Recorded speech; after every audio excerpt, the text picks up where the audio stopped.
Last week, as he rolled out his latest attempt at a government takeover of health care, President Obama said, "Every idea has been put on the table.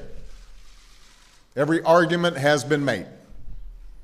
Everything there is to say about health care has been said, and just about everybody has said it." With all due respect to the president, we disagree.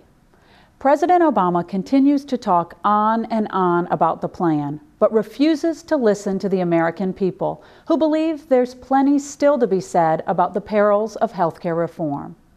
And if President Obama wants to successfully lead the nation, he'll stop talking and start listening. If he does so, he'll learn that Americans not only oppose ObamaCare because of its exorbitant costs, they also understand that it will permanently weaken freedom in the United States. They know that doctors and patients will end up taking orders from unelected bureaucrats. And they know that our healthcare problems will only get bigger. One man who is listening to the American people and standing up for liberty and against ObamaCare is Michigan Congressman Thaddeus McCotter. Here's what he said recently on the House floor. Also within this debate, I think it is important to point out a second important act. This is not merely about the money, it is about the liberty. We can all talk about costs, we can all talk about coverage, and in my view, the current health care bill would be have a catastrophic impact upon the fiscal condition of the United States, which is already tenuous at best. It is about the American people wanting to make sure that they retain these decisions in their hands, and that the forces that we see around us throughout the communication and innovation revolutions that empower them to make their own decisions every day to greater extents than at any time in human history remain in their own hands rather than those of a government bureaucrat. This is not mere supposition on my part.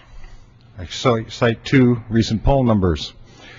According to the Rasmussen report, only 21% of United States citizens believe that this government has their consent. I cite a second sobering statistic. According to CNN, 56% of Americans believe the federal government is a threat to the freedom of ordinary citizens. So as this healthcare debate proceeds forward despite the wishes of the American people, we are not only endangering their health care, we are endangering and jeopardizing their faith in their representative institutions, into their belief that this is a servant government of the sovereign people. So in conclusion, Mr. Speaker, I again point out that there is a principal divide between the two parties. One wants government-run, bureaucrat-dictated health care. One wants free market, patient-centered wellness.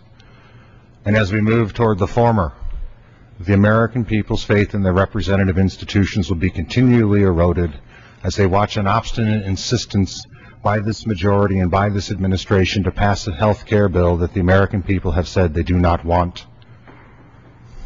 I yield back the balance of my time. That's this week's Freedom Minute.